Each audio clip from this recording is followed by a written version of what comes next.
Students, क्या हो पूरी तरह से तैयार एक नए चैप्टर के लिए? आई होप आप पूरी तरह से तैयार हो, आप स्ट्रिक्ट बैठकर पढ़ाई कर रहे हो एंड पूरे एटीट्यूड में हो। तो देखो, ये जो मैं चैप्टर स्टार्ट करूंगा ये काफी इंपॉर्टेंट है, तो पूरा फोकस और अटेंशन मुझे आपका चाहिएगा, क्योंकि ये आपके लास्ट मॉड्यूल का पार्ट है।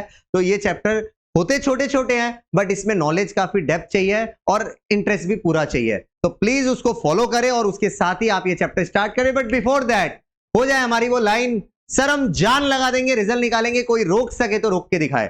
चलिए अब हम स्टार्ट करते हैं डिमांड ऑफ जीएसटी चैप्टर। पूरा फोकस सेक्शन 73 74 पढ़ाऊंगा। पहले ये समझो हम ये चैप्टर क्यों पढ़ रहे हैं। आप मान लीजिए, ध्यान से सुनना, आप मान लीजिए गवर्नमेंट को कोई टैक्स का लेवी नहीं किया, या शॉर्ट लेवी हो गई, या फिर आईटीसी आपने गलत अवेल करके यूटिलाइज कर लिया, और या फिर रिफंड आपने गलती से गवर्नमेंट से ले लिया जबकि नहीं, गलत ले लिया मतलब जबकि नहीं लेना था। अगर ये केसेस है तब लॉ कहता है भाई हम चुप थोड़ी बैठेंगे। आपने टैक्स का पेमेंट नहीं किया, या कम पेमेंट किया, या आईटीसी गलत ले लिया, या फिर रिफंड गलत ले लिया, तो हम चुप क्यों बैठेंगे? हम आपसे उस टैक्स की डिमांड करेंगे। बस हम ये चैप्टर वही पढ़ रहे हैं। आइए पढ़ते हैं। सबसे पहले इसमें दो पार्ट है, माइंड में एकदम वही बना लो चार्ट। दो पार्ट है, other than fraud cases, fraud cases. दो part, other than fraud cases, fraud cases. देखो इसमें भी इतना समझदारी होनी चाहिए आपकी। सर अदर देन फ्रॉड का मतलब है इंटेंशन नहीं था, गलती से हो गया, और फ्रॉड केसेस का मतलब इंटेंट था आपका चोरी करने का। चलिए अब सबसे पहले इस प्रोसेस में क्या होगा, पहले डिपार्टमेंट आपको एक नोटिस भेजेगा, कारण बताओ नोटिस, जिसको आप सोकोज नोटिस भी बोलते हैं। तो देखो वो कब तक भेजेगा डिपार्टमेंट आपको? With in non fraud cases में 2 ईयर 9 मंथ्स में नोटिस भेजेगा, जबकि फ्रॉड केसेस में 4 ईयर 6 मंथ में नोटिस भेजेगा। सर उस नोटिस में कब से टाइम लिमिट, ये कब से स्टार्ट होगा? From relevant annual return due date या फिर एरोनियस रिफंड डेट। सर नहीं समझा ये वाला पार्ट, अभी समझ आ जाएगा। मान लीजिए आपने कोई टैक्स की लेवी नहीं किया, शॉर्ट लेवी की किसी पर्टिकुलर ईयर में, तो वो पर्टिकुलर ईयर का, ध्यान से सुना, मान लो एक ईयर ले लेते हैं, मान लीजिए 22 23 22 23 ईयर ले लिया। इस ईयर में कोई टैक्स की शॉर्ट लेवी हो गई या लेवी नहीं हुई, या गलत आईटीसी अवेल करके यूटिलाइज कर लिया इस ईयर में, तब लॉ कहता है इस ईयर का रेलेवेंट एनुअल रिटर्न का ड्यू डेट क्या है? सर फाइनेंशियल ईयर 22 23 का एनुअल रिटर्न का ड्यू डेट होगा 31 दिसंबर 2023। ओके सर, तो वहां से 2 ईयर 9 मंथ देखना है या 4 ईयर 6 मंथ देखना है नॉन फ्रॉड केस में? नॉन फ्रॉड केस में 2 ईयर 9 मंथ, फ्रॉड केस में 4 ईयर 6 मंथ। अच्छा सर एरोनियस रिफंड लिया, तब एरोनियस रिफंड जिस दिन लिया वहां से 2 ईयर 9 मंथ्स कैलकुलेट होगा, 4 ईयर 6 मंथ कैलकुलेट होगा। बस इसी तरह से आपको टाइम लिमिट चेकिंग करनी है। फिर एक बार अगर आपका नॉन लेवी, शॉर्ट लेवी या आईटीसी गलत ले लिया उसका केस है, तब रेलेवेंट एनुअल रिटर्न का ड्यू डेट से 2 year 9 month, 4 year 6 month, non fraud case, fraud case respectively. लेकिन अगर रिफंड गलत ले लिया तो जिस दिन रिफंड गलत लिया वहां से 2 ईयर 9 मंथ या 4 year 6 month, non fraud case, fraud case respectively. चलो आई होप आपको ये पूरा समझ आया। अब ये सोकोज नोटिस क्या स्पेसिफाई करेगा? मतलब सिंपल, वो प्रॉपर ऑफिसर जब आपको ये नोटिस भेजेगा कि आप कारण बताओ आपने इस अमाउंट का टैक्स क्यों नहीं पे किया, तो उसमें क्या बताएगा? वो टैक्स लायबिलिटी भी बताएगा, अगर आपका कोई इंटरेस्ट ड्यू आ रहा है वो भी बताएगा, और आपकी कोई पेनल्टी है वो भी बताएगा। एक मिनट, मैंने ये नहीं कहा वो आपसे मांगेगा, अभी तक वो आपसे मांग नहीं रहा है ये पैसे दे दो, वो सिर्फ नोटिस भेज के बता रहा है कि आपने ये टैक्स का पेमेंट क्यों नहीं किया, आप रीजन दो। तो tax liability with interest and penalty लिखकर वो आपको नोटिस भेजेगा। सर अभी तक नोटिस के बारे में पूरा समझ आ गया।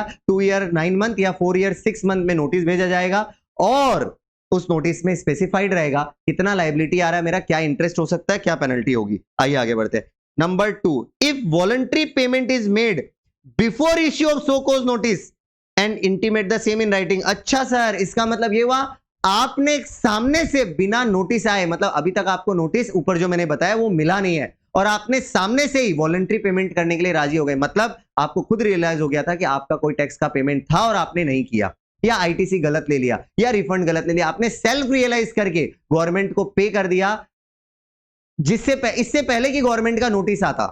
ठीक है सर, तो क्या होगा? तब लॉ कहता है टैक्स और इंटरेस्ट पे कर दो, नॉन फ्रॉड केस में पेनल्टी आपकी नहीं लगेगी।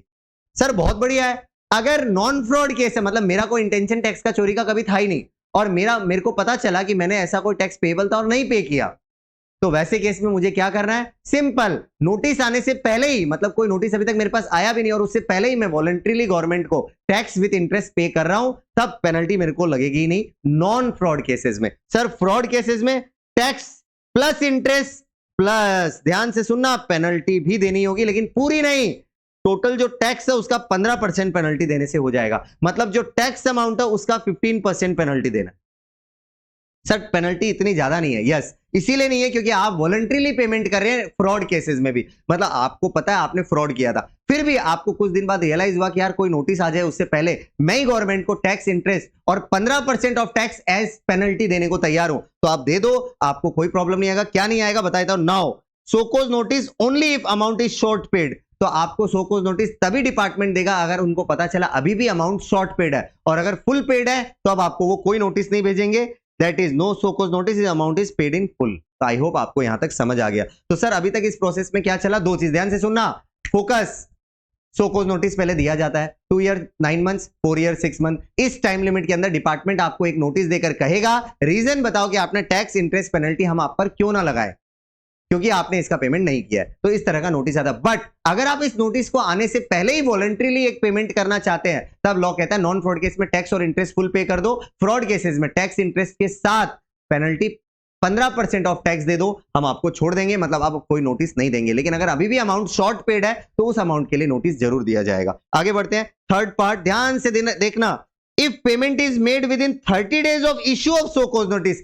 अच्छा सर इसका मतलब एक और चॉइस आया है, मतलब क्या हुआ, वॉलंटरी पेमेंट का केस नहीं है, केस है आपको सोकोज नोटिस आया डिपार्टमेंट से, और वहां से ध्यान से सुनना, नोटिस आने से 30 डेज के अंदर, जैसे ही आपको सोकोज नोटिस मिला आपने 30 डेज के अंदर पेमेंट करने के लिए आप रेडी हो गए कि यार सोकोज नोटिस आया हुआ है, एक काम करते हैं हम इस प्रोसेस को आगे नहीं बढ़ाते हुए 30 दिन के अंदर गवर्नमेंट ने जो नोटिस में भेजा है वो हम पेमेंट करने को तैयार है। तब देखो क्या होगा, अगर आप नोटिस से 30 डेज में पेमेंट करते हो, क्या टैक्स और इंटरेस्ट नॉन फ्रॉड केस में कुछ नहीं करना, tax with interest non fraud case में पे कर दो, पेनल्टी अभी भी नहीं लगेगी।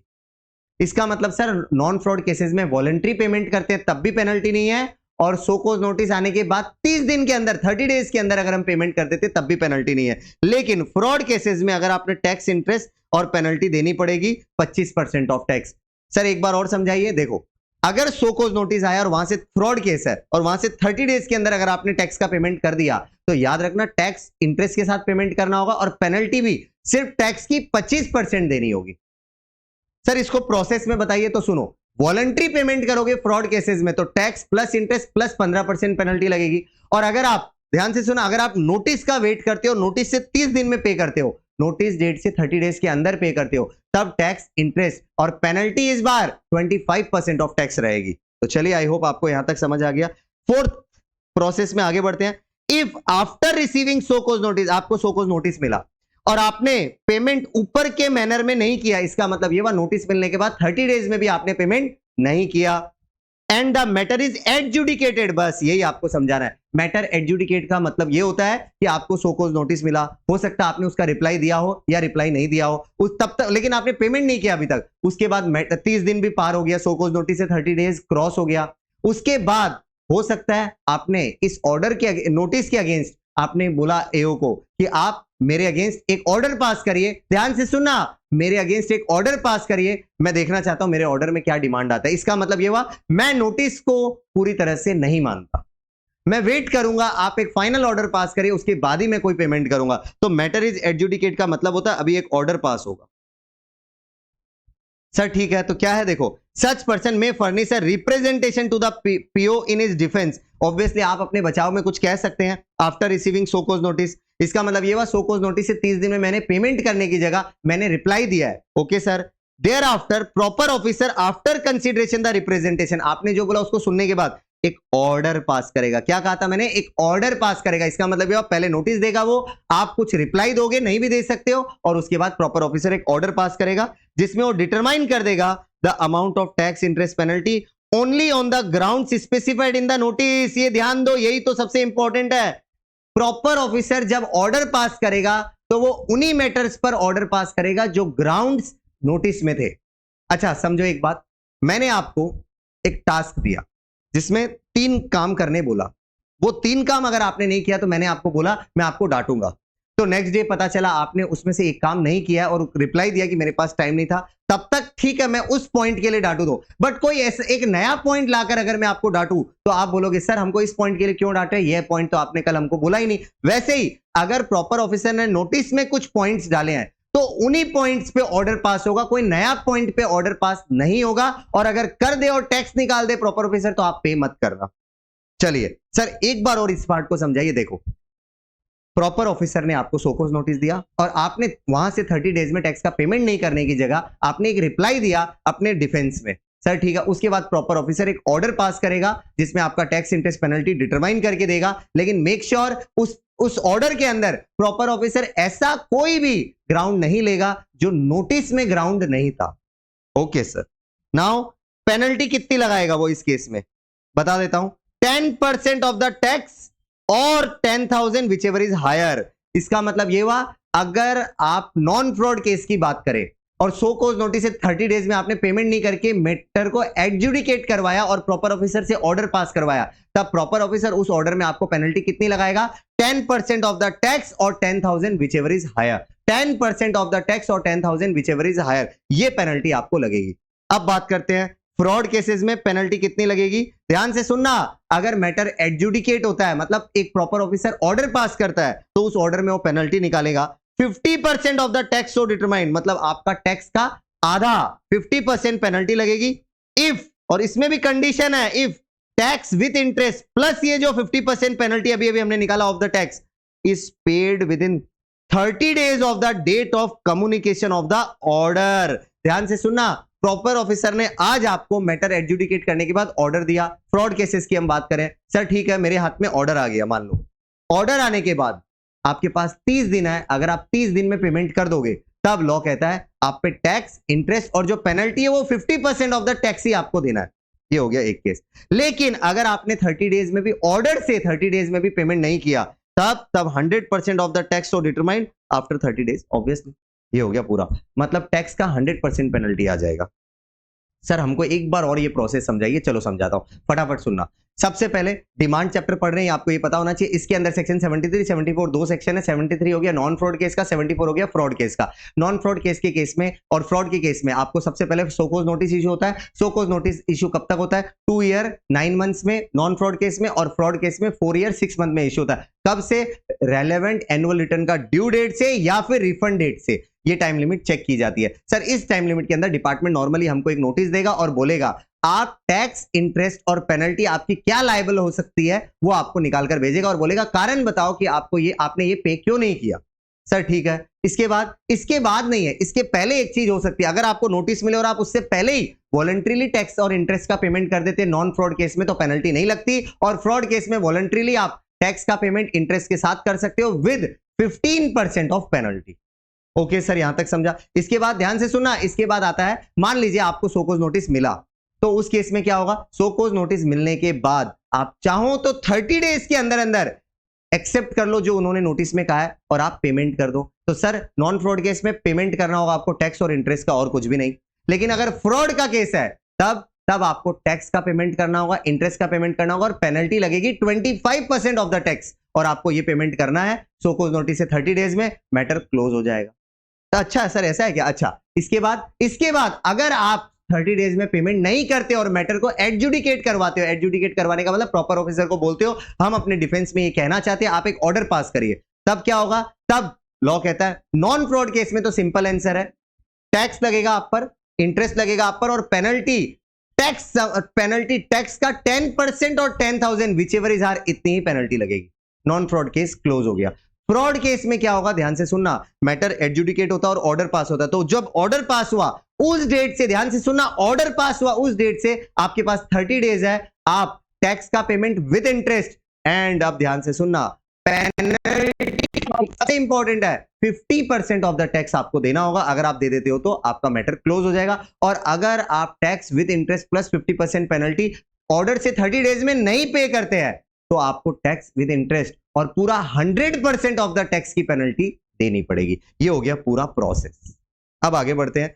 सर आगे क्या है, देखो प्रॉपर ऑफिसर को भी ऑर्डर जो पास करना है, अभी मैंने बताया एक ऑर्डर है, मैटर एडजुडिकेट होने के बाद प्रॉपर ऑफिसर ऑर्डर पास करता है। वो ऑर्डर पास करने का टाइम लिमिट बता रहा हूं, वो टाइम लिमिट है with in 3 years non fraud case में, 5 इयर्स फ्रॉड केस में पास करना पड़ता है from the relevant annual return due date और एरोनियस रिफंड डेट। मतलब वो सोकोज नोटिस की तरह है, ऐसा कह सकते हैं आप। Show cause notice proper officer order pass करने का टाइम लिमिट से 3 मंथ पहले देगा नॉन फ्रॉड केस में, और फ्रॉड केस में 6 मंथ पहले देगा। आई थिंक आप समझ गए, ऊपर का टाइम लिमिट को कंपेयर करके पढ़ोगे तो समझ आ जाएगा।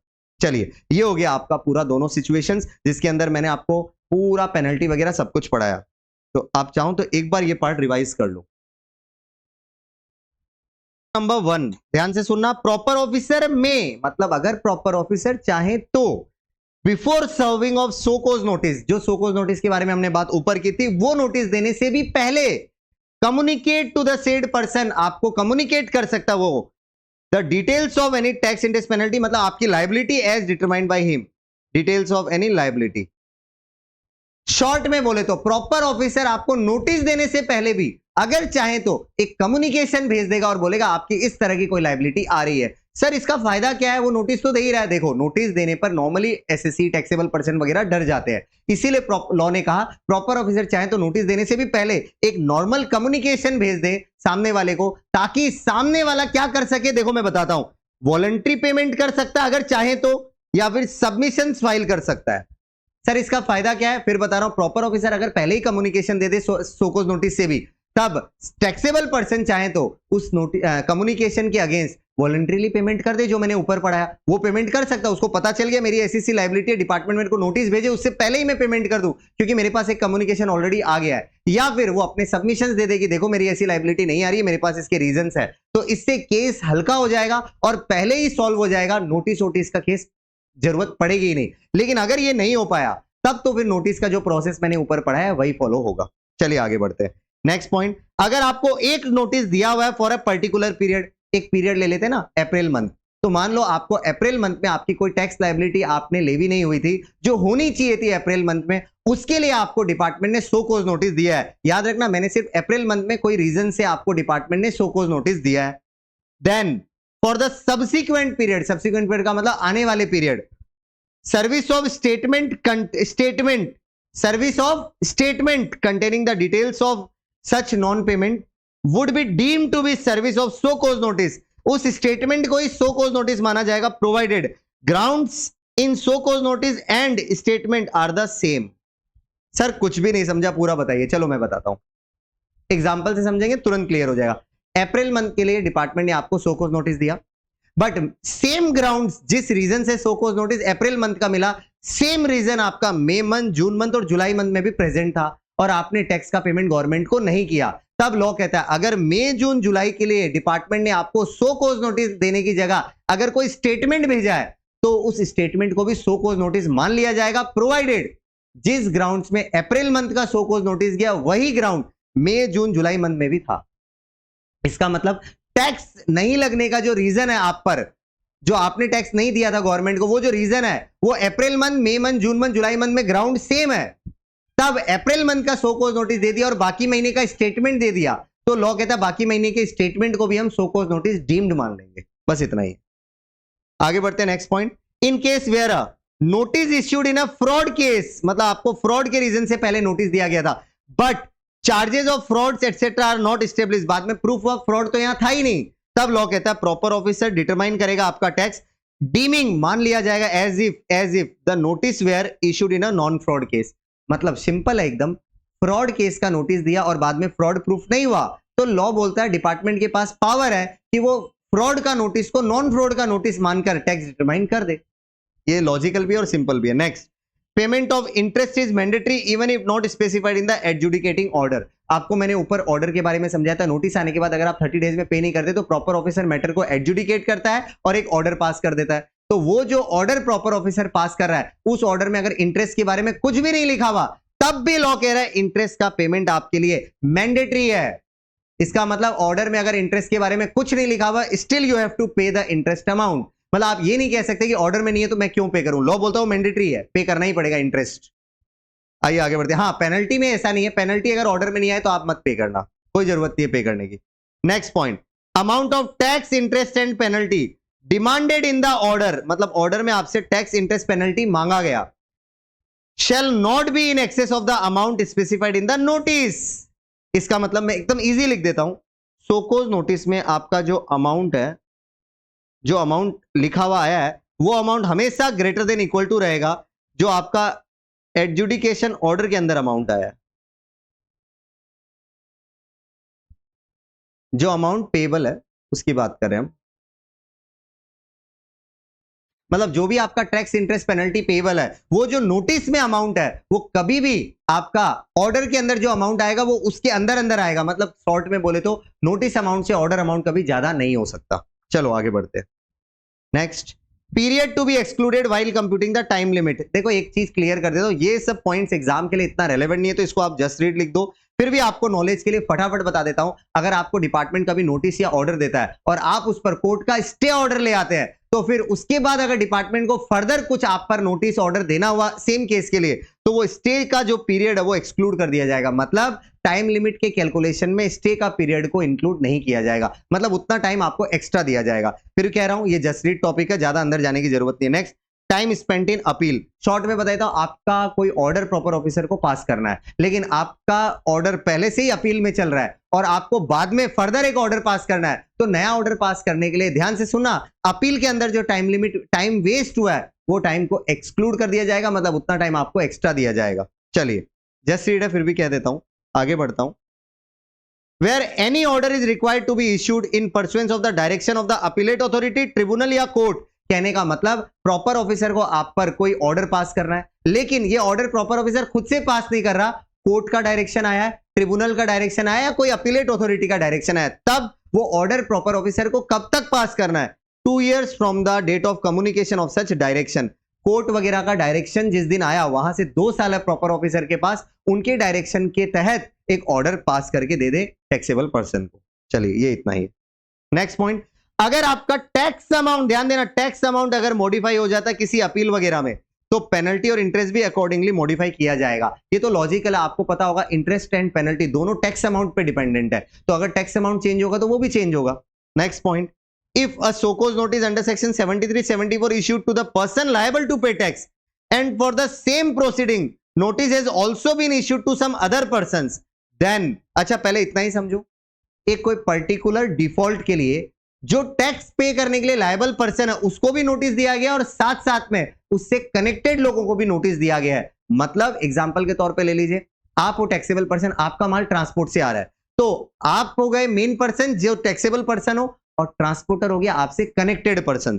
तब लॉ कहता है नोटिस अगर दोनों को दिया गया है, then when such proceeding against the main person have been concluded, मतलब अगर टैक्सेबल पर्सन का प्रोसीडिंग्स अगर सेक्शन 73-74 में पूरा खत्म हो गया है, तब proceeding against all the persons liable to pay penalty under section 122-125 are deemed to be concluded. मतलब माना जाएगा कि अगर मेन पर्सन का प्रोसीडिंग सेक्शन 73-74 में कंप्लीट हो गया है, तो फिर जो कनेक्टेड पर्सन्स है उनका प्रोसीडिंग जो पेनल्टी का सेक्शन 122-125 है वो भी कंक्लूड हो गया, वो भी खत्म हो गया, वो भी क्लोज हो चुका है। मतलब as soon as main person का केस क्लोज हो जाता है सेक्शन 73-74 में, कनेक्टेड पर्संस का भी केस पेनल्टी का जो सेक्शन 122 या 125 वो भी क्लोज हो जाएगा। आगे बढ़ते हैं हम। Monetary limit prescribe for issuance of show cause notice by different level of officer. इसका मतलब ये हुआ हर अमाउंट के लिए हर कोई ऑफिसर ऑथोराइज नहीं है कि आपको सो कॉज नोटिस भेजे। लॉ ने एक मॉनेटरी लिमिट प्रेस्क्राइब किया, उस बेसिस पे ही अलग अलग ऑफिसर के पास पावर है आपको नोटिस भेजने का। सुनिएगा ध्यान से, अगर एक सुपरिटेंडेंट लेवल का ऑफिसर है तो वो आपका, अगर आपका सीजीएसटी पेबल है तो वो आपका अप टू 10 लाख का अगर सीजीएसटी पेबल है तभी नोटिस भेज सकता है, नहीं तो नहीं। एक बार हम ये बाद में पढ़ेंगे। सेकंड, डीसीएसी लेवल का ऑफिसर है और आपका सीजीएसटी पेबल है, तो 10 लाख से 1 करोड़ के बीच में अगर अमाउंट है, मतलब 10 लाख से ज्यादा बट अप टू 1 करोड़, ये लेवल के बीच में अगर आपका कोई अमाउंट पेबल है, तब आपको DCAC deputy commissioner assistant level का ऑफिसर आपको नोटिस भेजेगा। नेक्स्ट, एडिशनल कमिश्नर और ज्वाइंट कमिश्नर कब आपको नोटिस भेजेगा? जब आपका सीजीएसटी का अमाउंट पेबल 1 करोड़ से ऊपर है। ये लर्न करना होगा, एमसीक्यू में भी आ सकता है। Sir up to 10 lakh superintendent, 10 lakh से ज्यादा बट अप टू 1 करोड़, ध्यान से सुनना, 10 लाख से ज्यादा but up to 1 crore assistant commissioner deputy commissioner, और 1 करोड़ से भी अगर अमाउंट ज्यादा है तब बड़े लेवल के officer joint commissioner additional commissioner. अब बात करते हैं दूसरा पार्ट का। अगर आपका जो अमाउंट पेबल है वो आईजीएसटी का अमाउंट पेबल है या फिर सीजी प्लस आईजी दोनों पेबल है, तो आईजीएसटी का अमाउंट या फिर सीजी आईजी मिलाकर जो अमाउंट है वो अगर एक लेवल से ज्यादा हुआ तो ऑफिसर्स आपको नोटिस भेजेंगे। कब, कौन सा आओ बताता हूं फिर से एक बार। सुपरिटेंडेंट लेवल का ऑफिसर अगर 20 लाख तक का अमाउंट है तब आपको नोटिस भेजेगा। शॉर्ट में बोले तो अगर आपका आईजीएसटी का लायबिलिटी है तो अप टू 20 लाख का लायबिलिटी तक के लिए सुपरिटेंडेंट नोटिस भेजेगा। और आईजीसीजी दोनों का लायबिलिटी है, तब भी अप टू दोनों मिलाकर अप टू 20 लाख का अमाउंट तक आपको सुपरिटेंडेंट नोटिस भेज सकता है। डीसीएसी आपको कब नोटिस भेजेगा? 20 लाख से ज्यादा, but up to 2 crore, amount double हो रहे हैं इधर से, बस इतना ही है और कुछ नहीं है। और additional commissioner, joint commissioner 2 crore से ऊपर, अगर आपका आईजीएसटी पेबल है, आईजी प्लस सीजी मिलाकर भी 2 करोड़ से ऊपर पेबल है, तो आपको एडिशनल कमिश्नर या ज्वाइंट कमिश्नर ही नोटिस भेजेगा। इस तरह से ये मॉनेटरी लिमिट पढ़ाया मैंने। अब आप चाहो तो एक बार इतना रिवीजन कर लो, फिर आगे बढ़ो। आई होप आपने पीछे का पूरा रिवाइज कर लिया, तो आगे सुनना। Recovery of self assess tax as per return remains unpaid. आपने खुद अपने रिटर्न में कोई टैक्स को सेल्फ एसेस करके बताया मेरा इतना टैक्स पेबल, और आपने उसी को पे नहीं किया, या फिर कोई अमाउंट है इंटरेस्ट पेबल का और आपका वो भी अनपेड है। शॉर्ट में बोले तो आपने खुद अपना टैक्स को सेल्फ एसेस किया और उसको ही पे नहीं किया, या उस पे जो इंटरेस्ट है वो भी पे नहीं किया, तो लॉ बोलता है हम उसकी कैसे रिकवरी करेंगे, वो मैं आपको समझाऊंगा। देखो, if unpaid due to the reason that, किस वजह से आपका सेल्फ एसेस टैक्स अनपेड है, पहला रीजन। दूसरा रीजन, पहला देखो क्या, tax payable with respect to outward supply shown in GSTR 1 was not reflected in GSTR 3B। मतलब ऐसा कि आपने खुद अपने जीएसटीआर 1 में बताया मेरा 12 लाख का टैक्स है, 3B में आप बता रहे हैं 9 लाख का टैक्स है। भाई सेम टैक्स पीरियड में 12 लाख कैसे 9 लाख का टैक्स हो सकता है? तो लॉ कहता है ये 3 लाख का डिफरेंस जो आया है हम इसकी आपसे रिकवरी करेंगे। क्या प्रोसेस होगा? देखो, प्रॉपर ऑफिसर सबसे पहले आपको कम्युनिकेशन भेजेगा टू पे, और आपको कहेगा कि या तो पे कर दो या फिर आप रीजन एक्सप्लेन करो कि आपने पे क्यों नहीं किया with in the prescribe time limit. देखो क्या हुआ, आपने जीएसटीआर 1 में खुद बताया, अप्रैल मंथ ले लो एग्जांपल के तौर पे, कि मेरा टैक्स लायबिलिटी आउटवर्ड सप्लाई पर आ रहा है 12 लाख का, और जब अप्रैल मंथ का ही आप 3B लगा रहे हैं तो आप बता रहे हैं 9 लाख का टैक्स है, तो 3 लाख का टैक्स कम कैसे हो सकता है? वो भी सेल्फ एसेस, खुद एसेस किया आपने। लॉ कहता है पहले वो आपको कम्युनिकेशन भेजेगा प्रॉपर ऑफिसर और बोलेगा या तो पे कर दो या फिर रीजन एक्सप्लेन करो प्रेस्क्राइब टाइम लिमिट के अंदर। अब आप अच्छे से जानते हैं अगर इस प्रेस्क्राइब टाइम लिमिट के अंदर भी आपने पे भी नहीं किया, ना रीजन बताया, ना रिप्लाई दिया, तो फिर डिपार्टमेंट आपसे क्या करेगा? रिकवरी। अब आपसे रिकवरी करेगा सेक्शन 79 में। अब आप बोलेंगे सर सेक्शन 79 में रिकवरी करने का क्या तरीका है? वो आप रिकवरी चैप्टर में पढ़ोगे, बट मैं पहले क्लियर कर देता हूं वो चैप्टर बहुत इंपॉर्टेंट नहीं है एग्जाम के पॉइंट ऑफ व्यू से, तो गो थ्रू कर लेना। रिकवरी प्रोसीडिंग आपसे सेक्शन 79 में इनिशिएट करेगा पीओ कब? पहला, आपने रिप्लाई नहीं दिया, दूसरा आपने पेमेंट नहीं किया, या तीसरा आपने रीजन नहीं एक्सप्लेन किया। तो सर एक बार और क्लियर कर दीजिए, अगर आपका जीएसटीआर 1 में कोई टैक्स दिखाया आपने और 3B में उससे कम टैक्स दिखाया है, तो ये जो डिफरेंस सेल्फ एसेस टैक्स है इसका रिकवरी कैसे होगा? पहले तो प्रॉपर ऑफिस आपको कम्युनिकेशन भेजकर बोलेगा कि या तो पेमेंट करो या एक्सप्लेन करो रीजंस एक प्रेस्क्राइब टाइम लिमिट के अंदर। अगर आपने वो काम नहीं किया तो प्रॉपर ऑफिसर सेक्शन 79 में आपसे रिकवरी करेगा। हो गया, इतना ही है। दूसरा केस लेते हैं, other cases. Sir other case का मतलब आपका सेल्फ एसेस टैक्स गवर्नमेंट को पे नहीं हुआ, कोई भी रीजन हो सकता है, बट 3B और 1 का जो मिसमैच अभी ऊपर पड़ा है वो रीजन नहीं है, तब कैसे रिकवरी होगा? लॉ कहता है डायरेक्टली सेक्शन 79 में रिकवरी होगा। इसका मतलब आपको पहले कम्युनिकेशन जो ऊपर भेजा गया था वो नहीं भेजा जाएगा, डायरेक्टली सेक्शन 79 में रिकवरी होगी। बस इतना ही है। आगे बढ़ते हैं, पेनल्टी। ये जो अभी मैंने आपको ऊपर क्या पढ़ाया था, सेल्फ एसेस टैक्स अगर आप गवर्नमेंट को जमा नहीं कराते हो तो उसकी रिकवरी कैसे होती है, और उस पर पेनल्टी भी लगती है। आओ बताता हूं कैसे। वेदर सेल्फ एसेस टैक्स, पहले चेक करना पड़ेगा self assess tax paid within 30 days from the due date और नॉट। मतलब सबसे पहले चेक करो कि क्या आपने आपका सेल्फ एसेस टैक्स को ड्यू डेट से, सर सेल्फ एसेस टैक्स का ड्यू डेट क्या होता है? नॉर्मली रिटर्न का ड्यू डेट ही सेल्फ एसेस टैक्स का भी ड्यू डेट होता है। कुछ केस को छोड़कर वो केसेस आपको रिटर्न चैप्टर में क्लियर होगा। अभी के लिए इतना जान लो, जो भी आपका सेल्फ एसेस टैक्स का पेमेंट का ड्यू डेट है वहां से अगर आपने 30 डेज में पे किया कि नहीं किया ये चेक करना है। अगर आंसर है यस, तब पेनल्टी नहीं लगेगी, कोई पेनल्टी नहीं है। मतलब जब भी सेल्फ एसेस टैक्स का पेमेंट का ड्यू डेट होता है वहां से 30 डेज में पे कर दो, पेनल्टी नहीं लगेगी। लेकिन अगर नो आंसर है, मतलब सेल्फ एसेस टैक्स को आप ड्यू डेट से 30 डेज में पे नहीं किया, तो दो केसेस है, एक ये केस है, एक ये केस है। पहले ये केस लेते हैं, whether the registered person has filed it's, ध्यान देना, whether the registered person has filed it's GSTR 3B belatedly, मतलब आपका जो सेल्फ एसेस टैक्स पे नहीं हुआ वो क्यों नहीं हुआ? क्योंकि आपने 3B टाइमली नहीं लगाया, and paid the tax interest before determination by PO, लेकिन पीओ के डिटरमाइन करने से पहले पे हो चुका है। सर नहीं समझा, अब समझाता हूं। आप एक रजिस्टर्ड पर्सन और आपने अभी तक ड्यू डेट में रिटर्न नहीं लगा, ऑब्वियसली तब रिटर्न नहीं लगा तो इसका मतलब आपने अपना सेल्फ एसेस टैक्स भी पे नहीं किया। लेकिन 30 डेज तक तो ये काम हुआ नहीं है। आफ्टर 30 डेज आपने क्या हुआ, अचानक आपको लगा यार फटाफट रिटर्न लगाकर टैक्स का पेमेंट कर दो, और तब तक प्रॉपर ऑफिसर ने आपका टैक्स डिटरमाइन नहीं किया था, तब क्या होगा? लॉ कहता है ऐसे केस में सिर्फ जनरल पेनल्टी आप पर लगाई जा सकती है सेक्शन 125 की, जो आप पेनल्टी चैप्टर में पढ़ोगे, 25,000 प्लस 25,000, यही है मैक्सिमम पेनल्टी। ये मिनिमम पेनल्टी नहीं है, मैक्सिमम पेनल्टी है, मतलब इससे ज्यादा नहीं होगा, इससे कम हो सकता है। एक बार और समझाता हूं, आपका सेल्फ असेस टैक्स का पेमेंट का जो ड्यू डेट है वहां से 30 डेज में तो आपने पेमेंट नहीं किया, बट प्रॉपर ऑफिसर डिटरमाइन करे उससे पहले रिटर्न लगा के पे हो चुका है। फिर से एक बार, आपका सेल्फ असेस टैक्स का जो ड्यू डेट है वो ड्यू डेट में तो पे नहीं हुआ है सेल्फ असेस टैक्स, बट उसके बाद हुआ है, लेकिन प्रॉपर ऑफिसर के डिटरमाइन करने से पहले पे हो गया है।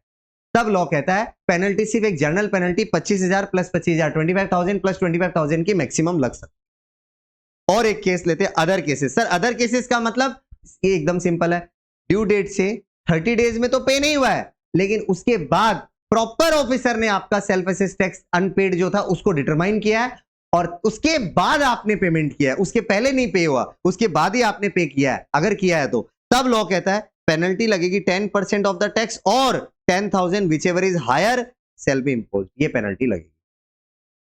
आई होप आपको समझ आ गया कि सर अगर हम सेल्फ असेस टैक्स को ड्यू डेट के 30 डेज में पे कर देते तो पेनल्टी तो नहीं है, लेकिन सेल्फ असेस टैक्स को ड्यू डेट के 30 डेज में अगर पे नहीं हुआ, उसके बाद पे हुआ है, तो कैसे पे हुआ होगा? दो केसेस, प्रॉपर ऑफिसर के डिटरमाइन करने से पहले या डिटरमाइन करने के बाद। प्रॉपर ऑफिसर के डिटरमाइन करने के पहले अगर रिटर्न लगाकर पे हो गया तब तो पेनल्टी सिर्फ जनरल पेनल्टी है 25,000 प्लस 25,000 की, लेकिन अगर प्रॉपर ऑफिसर के डिटरमाइन करने की डेट तक भी आपने पेमेंट नहीं किया तो लॉ कहता है प्रॉपर ऑफिसर आप पर पेनल्टी लगा सकता है 10% ऑफ द टैक्स और 10,000 whichever is higher, 10% of the tax और 10,000 विच एवर इज हायर।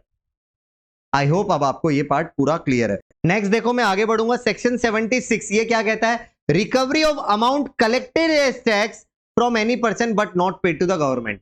ये कहने का मतलब क्या पता है? किसी से भी अगर आपने कोई टैक्स बोलकर कुछ अमाउंट कलेक्ट किया है, वो अगर आपने गवर्नमेंट को जमा नहीं कराया, तो बेटा गवर्नमेंट बोलता है हम वो अमाउंट आपसे रिकवर करेंगे। क्यों? क्योंकि वो पैसा आपको रखने का राइट नहीं है। आप किसी से भी टैक्स बोल के अगर पैसा लेते हैं तो वो पूरा पैसा आपको गवर्नमेंट को जमा कराना होगा। सर प्रॉपर समझाइए, तो आपको जब टॉपिक समझाऊंगा अपने आप क्लियर होगा। पहले तो वॉलंटरी पेमेंट, अगर आपने टैक्स बोलकर कोई भी अमाउंट किसी से कलेक्ट किया, चाहे वो टैक्सेबल था या नहीं था फर्क नहीं पड़ता, टैक्स बोल के अगर कोई भी अमाउंट किसी से कलेक्ट किया तो वो आपको गवर्नमेंट को पे करना ही पड़ेगा, आप नहीं रख सकते वो पैसा। पहला है, लॉ बोलता है ऑप्शन दे रहे हैं वॉलंटरी पेमेंट खुद कर दो, कर दिया तो ठीक, नहीं किया तो सोकोज नोटिस आएगा। सोकोज नोटिस में क्यों आएगा नोटिस बता देता हूं, आपका रिप्रेजेंटेशन लेने के लिए, मतलब आपको अपने डिफेंस में कुछ बोलना है तो शॉर्ट में, तो आपको एक कारण बताओ नोटिस, सो कॉज नोटिस भेजा जाएगा जिसका लॉ में कोई टाइम लिमिट नहीं है, मतलब कभी भी ये नोटिस भेजा जा सकता है और आपको कहा जाएगा कि आपने ये अमाउंट एज टैक्स इन लोगों से लिया है, ये पैसा आप हमको जमा कराइए, आखिर आपने क्यों रखा है अपने पास, ये कारण पूछेंगे वो आपसे, तो आपको इसका रिप्रेजेंटेशन या अपने डिफेंस में बोलना है। सर ठीक है यहां तक। अब आपका वो अमाउंट डिटरमाइन करके देंगे नोटिस के बाद। क्यों? क्योंकि देखो आपको अगर नोटिस आता है तो ऑब्वियसली आप एक रिप्लाई देते हैं, आपके रिप्लाई के बाद प्रॉपर ऑफिसर डिटरमाइन करेगा कितना अमाउंट आपका ड्यू है, after considering the representation if any made by the person to whom show cause notice is served. मतलब आपको नोटिस जैसे ही आया, आपने अपने डिफेंस में कुछ कहा, आपके कहने के बाद प्रॉपर ऑफिसर अमाउंट डिटरमाइन कर देगा कितना आपको पे करना है या क्या आपका अमाउंट ड्यू है। सर एक एग्जांपल, मान लो आपने किसी से टैक्स ले लिया 18% करके, तो वो अमाउंट आपको गवर्नमेंट को जमा कराना पड़ेगा जो इस सो कॉज नोटिस के बाद डिटरमाइन हो जाएगा। कितना अमाउंट मैंने बोला? 18% करके टैक्स, मान लीजिए 1 लाख का वैल्यू था गुड्स का और उस पर आपने 18% जीएसटी ले लिया, तो आपने 18,000 टैक्स कलेक्ट किया किसी से, वो अमाउंट आप गवर्नमेंट को जमा करा दो। बाद में बताता हूं इसमें इशू क्या है, रुक जाओ आप। पेमेंट, तो सच पर्सन सेल पे द अमाउंट सो डिटरमाइंड, तो ये 18,000 आपको गवर्नमेंट को देना होगा, विथ इंटरेस्ट देना होगा। सर इंटरेस्ट अमाउंट जो आया है मतलब 18,000, 18% इंटरेस्ट लगेगा। सर पीरियड क्या होगा इंटरेस्ट का, ये इंपॉर्टेंट है ध्यान देना, from collection date till the date of payment to the government. Sir मतलब जिस दिन आपने किसी कस्टमर से 18,000 का ये जीएसटी लिया उस डेट से लेकर जब तक आप गवर्नमेंट को पे नहीं कर देते उस पूरे पीरियड का 18% इंटरेस्ट आप पे लगेगा। सर यहां तक समझ आ गया। अब एक ऑर्डर पास होगा। सर ऑर्डर का मतलब बताता हूं, proper officer shall issue an order determining actual tax liability if any within 1 year from the date of issue of show cause notice. तो जब आपको सो कॉज नोटिस हुआ था वहां से 1 साल के अंदर proper officer final tax liability निकालेगा उस ट्रांजेक्शन का। सर अभी तक हमको प्रॉपर क्लियर नहीं, ऊपर भी तो अमाउंट डिटरमाइन हुआ, वापस ऑर्डर आ रहा है, क्या हो रहा है हमको नहीं समझा, अब समझाता हूं पूरा। मान लीजिए एक कस्टमर से आपने किसी गुड्स पर जीएसटी ले लिया था 18% से, बट एक्चुअल में वहां पर जीएसटी होना चाहिए था 12%, तो गलत जीएसटी लिया कि नहीं लिया? यस। तो प्रॉपर ऑफिसर ने पहले तो आपसे सिर्फ अमाउंट कराना है, पूरा 18,000 आपको पहले बताया उसने, क्योंकि कस्टमर से आपने 18,000 लिया था, तो पहले जो ऑर्डर पास हुआ था, ऑर्डर नहीं, सो कॉज नोटिस के बाद जो अमाउंट डिटरमाइन हुआ था उसमें 18,000 का अमाउंट आया था, कि आपने एक ट्रांजेक्शन में 18,000 टैक्स दिया है, जो कि गलत हो सकता है, चेकिंग करेंगे हम, लेकिन 18,000 का जो टैक्स है वो डिटरमाइन हुआ है, जिसको आपको यहां पर पेमेंट करने बोला गया था। सर समझ आ गया? ऊपर जो बात हो रही थी वो 18,000 की बात हो रही थी, पूरा नोटिस से लेकर डिटर्मिनेशन से लेकर पेमेंट तक, यहां 18,000 टैक्स का बात हो रहा था। अब प्रॉपर ऑफिसर जो ऑर्डर पास करा है, ये ऑर्डर है पूरी चेकिंग करने के बाद कि उस गुड्स पर एक्चुअल में क्या जीएसटी का रेट होना चाहिए था, तो पता चला 12% से टैक्स आएगा, मतलब यहां पर जो टैक्स डिटरमाइन हुआ है ये आया मान लीजिए ₹12,000, क्योंकि 12% जीएसटी तो था ही ना उस गुड्स पर, तो जीएसटी अब निकला है 12,000। कैसे निकला? एक साल के टाइम के अंदर निकला, जिस दिन सो कॉज नोटिस हुआ था वहां से डिटरमाइन करेगा प्रॉपर ऑफिसर एक साल के अंदर कि एक्चुअल में उस ट्रांजेक्शन पे जीएसटी होना कितना चाहिए था, अभी निकला 12,000। अब क्या होगा वो समझाता हूं, एडजस्टमेंट होगा। अब the amount which was collected, that is 18,000 paid to the government, shall be adjusted against the actual tax payable, 12,000 से एडजस्ट कर लिया जाएगा 18,000 का अमाउंट को, if any as specified in the order, और ऑर्डर में जितना टैक्स है उसके अगेंस्ट, मतलब 18,000 में 12,000 को तो एडजस्ट कर लो, टैक्स के अगेंस्ट एडजस्टमेंट कर लिया। अब अगर अब सरप्लस बच रहा है, ऑब्वियसली 6,000 का हमारे एग्जांपल में सरप्लस बच रहा है, वो सरप्लस इधर कंज्यूमर वेलफेयर फंड में जाएगा पैसा, या फिर उस पर्सन को दिया जाएगा जिसका ने ये इंसिडेंस बॉन्ड किया, मतलब जिसने बर्डन बेयर किया। इसका मतलब ये हुआ मैंने जिस कस्टमर से ये 6,000 का एक्स्ट्रा कलेक्ट किया था, उस कस्टमर को या तो रिफंड होगा वो 6,000 रुपीज, या फिर अगर वो कस्टमर नहीं मिल पा रहा है, आखिर कौन है, क्योंकि मैंने रिटेल सेल की थी और मुझे नहीं पता वो कस्टमर कौन था, तब उस केस में लॉ कहता हम कंज्यूमर वेलफेयर फंड में 6,000 के अमाउंट को डाल देंगे। सर ये वाला पूरा कंसेप्ट को एक बार और क्लियर करिए, हमें समझ आ जाएगा। मैं बताता हूं, चलो प्यार से सुनना, शांति से सुनना, कूल हो जाओ, काम हो जाओ। देखो आपने कोई अमाउंट टैक्स बोल के अगर किसी से भी रिकवर किया है, तो लॉ कहता है वॉलंटरीली आपको पैसा गवर्नमेंट को दे देना चाहिए। अगर नहीं दिया तो हम एक नोटिस देंगे आपको, सो कॉज नोटिस, और कहेंगे कि ये अमाउंट क्यों ना आप हमें पे कर दो, इस तरह से हम आपको कहेंगे, आप अपना रिप्रेजेंटेशन दो। उसके बाद नोटिस के बाद हम आपको अमाउंट ऑर्डर नहीं पास करेंगे, हम आपको अमाउंट डिटरमाइन करके दे देंगे कि आपको कितना हमको पे करना है। आप वो अमाउंट हमको पे करेंगे with interest at the rate 18%। Interest का पीरियड क्या होगा? जिस दिन आपने उस कस्टमर से कलेक्ट किया था वहां से लेकर जब तक आप हमको पे नहीं कर देते, उस पूरे पीरियड का आपको इंटरेस्ट के साथ हमको वो पैसा देना होगा। अब आपने हमको एक बार का मान लो पैसा दे दिया, अब क्या होगा? अब प्रॉपर ऑफिसर नोटिस से, जो सोकोज नोटिस था वहां से 1 ईयर के अंदर एक ऑर्डर पास करके देखेगा कि फाइनल टैक्स पेबल उस ट्रांजेक्शन पे आ कितना रहा है, जो कि हमारे एग्जांपल में 12,000 आया था। इसके बाद एक एडजस्टमेंट होगा। कैसे होगा? जितना आपसे टैक्स लिया और जितना आपका टैक्स पेबल है, दोनों को एडजस्ट किया जाएगा, और दोनों को मतलब सेट ऑफ किया जाएगा और चेक किया जाएगा कि क्या कोई सरप्लस टैक्स आपने कस्टमर से लिया था, मतलब कोई एडजस्टमेंट के बाद कोई सरप्लस टैक्स बच रहा है, यस बच रहा है। अगर इफ, तब लॉ कहता है हम क्या करेंगे, उस सरप्लस टैक्स को या तो कंज्यूमर वेलफेयर फंड में डाल देंगे, या फिर आपके उस कस्टमर जिसने आपको पे किया हम उसको रिफंड दे देंगे, जिसने अल्टीमेटली टैक्स का बर्डन को बेयर किया उसको रिफंड दे देंगे, अगर वो आइडेंटिफाइबल है तो। ये हो गया पूरा कंसेप्ट। थियरी क्वेश्चन आ सकता है यहां से, बस यही है। अब इस पर पेनल्टी की बात करते हैं। सर टैक्स और इंटरेस्ट की बात तो आपने ऊपर की थी, बट क्या किसी तरह की पेनल्टी भी लगती है? यस, 10% ऑफ द टैक्स और 10,000 जो भी हायर होगा उतनी पेनल्टी लग सकती है अगर आपने 30 days from the due date pay नहीं किया तो। किसी भी आदमी से अगर आपने टैक्स कलेक्ट किया तो वो टैक्स का पेमेंट आपको किसको करना चाहिए? गवर्नमेंट को करना चाहिए। वो टैक्स का जो कलेक्शन आपने किया उसका पेमेंट अगर आपने गवर्नमेंट को ड्यू डेट से 30 डेज में नहीं किया, तब आप पर टैक्स का 10% और 10,000 जो भी हायर होगा उतनी पेनल्टी लगेगी। ये अलग से याद कर लो। सेल्फ एसेस टैक्स में भी इसी तरह की पेनल्टी थी, यहां पे भी सेम है। अगर आप चाहो तो दोनों को कंपेयर करके पढ़ लीजिए। चलो अब मैं आगे बढ़ूंगा। प्रोविजनल अटैचमेंट ऑफ प्रॉपर्टी, जानते हैं क्या होता है? देखो आपके अगेंस्ट कोई प्रोसीडिंग्स चल रही है और गवर्नमेंट को लग रहा है ये बंदा कहीं ना कहीं इसका टैक्स का जैसे ही पेमेंट आएगा, हाई पेमेंट आएगा, ये कहीं गायब ना हो जाए, कुछ गड़बड़ ना कर ले, तो हम उसकी प्रॉपर्टी को पहले से ही प्रोविजनली अटैच करके रख लेते हैं। आओ बताता हूं। Provisional attachment of property for a period of 1 year, 1 साल तक अटैच किया जा सकता है। क्या क्या? कोई भी आपका एसेट प्रॉपर्टी इंक्लूडिंग आपका bank account, belonging to the taxable person और any person specified under section 122 subsection 1A। ये any person under section 122 1A penalty chapter में क्लियर होगा, अभी नहीं। Can be resorted to by the commissioner, इसका मतलब commissioner के पास पावर है कि आपके प्रॉपर्टी को प्रोविजनली अटैच कर ले। कब करेगा वो attach? If he is of the opinion that attachment is necessary to protect the interest of the revenue during the pendency of any proceedings. Sir आप थोड़ा सिंपल वर्ड में बताइए, चलो बताता हूं। आपके खिलाफ कुछ लॉ में प्रोसीडिंग्स चल रही है, आपका टैक्स डिटरमाइन किया जा रहा है, जैसे फ्रॉड केस ले लीजिए, नॉन फ्रॉड केस ले लीजिए, सेक्शन 73 74 का केसेस ले लीजिए, किसी भी तरह का आपके खिलाफ लॉ में प्रोसीडिंग्स चल रहा है, अभी तक पेंडिंग चल रहा है, और कमिश्नर को ऐसा लग रहा है कि ये जरूरी है डिपार्टमेंट के इंटरेस्ट के लिए कि इस बंदे की कुछ प्रॉपर्टी को पहले से ही अपने नाम पर अटैच कर लो। अटैच करने का मतलब होता है उस प्रॉपर्टी को आप जब तक अटैचमेंट है तब तक आप बिक्री नहीं कर सकते। इस तरह का अटैचमेंट ऑर्डर पास करके डिपार्टमेंट आपको दे देगा। सर इसका मतलब ये हुआ कि अगर हमारा कोई प्रोसीडिंग पेंडिंग चल रहा है और हमारे को कोई टैक्स की लायबिलिटी आ सकती है तो कमिश्नर हमारे प्रॉपर्टी को प्रोविजनली अटैच कर सकता है इंक्लूडिंग बैंक अकाउंट, और यहां पर सिर्फ टैक्सेबल पर्सन का ही प्रॉपर्टी अटैच नहीं होगा, पेनल्टी के अंदर एक सेक्शन है 122 सबसेक्शन 1A, उन लोगों के भी प्रॉपर्टी अटैच किए जा सकते हैं। ये समझाया। अब नोट्स देख लो फटाफट। अगर पेरिसेबल या हजार्डस नेचर का कोई गुड्स अटैच होता है तो टैक्सेबल पर्सन पे कर सकता है एडिक्वेट अमाउंट। सर कितना amount? Lower of market price of the property और टैक्स पेबल, आपका जितना भी टैक्स पेबल आ सकता है वो अमाउंट, या उस प्रॉपर्टी का मार्केट प्राइस, इन दोनों में से जो लोअर है उतना अमाउंट पे करके आप अपना पेरिसेबल गुड्स को आपको रिलीज कर दिया जाएगा।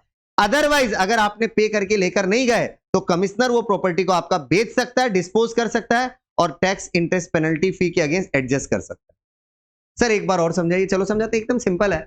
अगर कोई आइटम ऐसा अटैच किया डिपार्टमेंट ने जो पेरिसेबल या हजार्डस नेचर का, मतलब ऐसा आइटम जो कभी भी खराब हो सकता है, वेस्ट हो सकता है, डिस्पोज ऑफ हो सकता है, ब्लास्ट हो सकता है, हजार्डस आइटम, तो इस तरह का कोई भी आइटम अगर आपका प्रोविजनली अटैच किया गया तो डिपार्टमेंट आपको कहता है या तो आप मार्केट प्राइस उस आइटम का या फिर आपका जो टैक्स पेबल है, दोनों में से जो लोअर है, या तो उतना पे कर दो और अपनी चीजें सामान ले जाओ, पेरिसेबल या हजार्डस आइटम्स ले जाओ। अगर आपने ऐसा नहीं किया तो हम इसको बिक्री करके टैक्स वगैरह के अगेंस्ट एडजस्ट कर देंगे।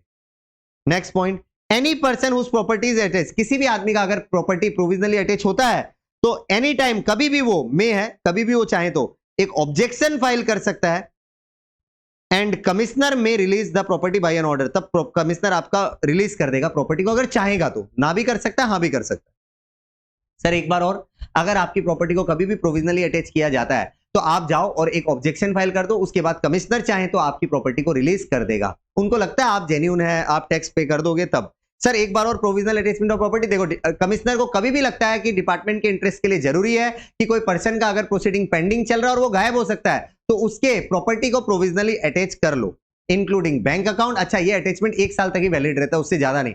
Including bank account of the said person as well as the connected person, जो सेक्शन 122 सबसेक्शन 1A में आपको क्लियर होगा पेनल्टी चैप्टर में। सर प्रॉपर्टी अटैच हो गई, अब अगर पेरिशेबल या हजार्डस नेचर का आइटम है उसके लिए क्या लॉ कहता है? वो कहता है लॉ कि उस तरह की प्रॉपर्टी को या तो आप सामने से आओ लेकर जाओ, लेकिन हमको उस प्रॉपर्टी का मार्केट प्राइस या tax which ever is lower उतना पे करके, या फिर अगर आपने ऐसा नहीं किया तो कमिश्नर बोलता है हम उसको बिक्री कर देंगे और अमाउंट को हम टैक्स वगैरह के अगेंस्ट एडजस्ट कर लेंगे। नेक्स्ट पार्ट क्या है कि अगर आपका प्रोविजनली प्रॉपर्टी कभी भी अटैच होता है तो आप कभी भी चाहें तो आप एक ऑब्जेक्शन फाइल कर दीजिए कमिश्नर को, कमिश्नर चाहे तो आपकी प्रॉपर्टी को छोड़ देगा। बस यही है प्रोविजनल अटैचमेंट ऑफ प्रॉपर्टी। आगे बढ़ते हैं, continuation and validation of certain recovery proceeding. सुनो ये बहुत इंपॉर्टेंट है, इसको लाइटली मत लीजिए, ये बहुत ईजी भी है, एकदम सिंपल वर्ड में बताऊंगा, पढ़ने की भी जरूरत है, इतना ईजी है। देखो आपको डिपार्टमेंट ने, सुनना, आपको डिपार्टमेंट ने कोई टैक्स अमाउंट नोटिस दिया और एक टैक्स अमाउंट निकाल कर दिया और उसका डिमांड भेज दिया। मतलब शॉर्ट में बोले तो आपको पहले कभी कोई डिमांड नोटिस आया जिसके अंदर मान लो 1 लाख का टैक्स आया, और मान लो अपील वगैरह या किसी भी रीजन से वो 1 लाख का अमाउंट, मान लीजिए 1 लाख का अमाउंट 80,000 हो गया, तो उस केस में क्या होगा? लॉ कहता है अब 80,000 के लिए लॉ आपको नया नोटिस ऑफ डिमांड नहीं देगा, सिर्फ 20,000 जो रिड्यूस हुआ उसका इंटीमेशन देगा कि बेटा पहले तुम लोग को हमने डिमांड किया था टैक्स का 1 लाख का, अब 20,000 रिड्यूस हो गया, इस तरह का हम इंटीमेशन देंगे।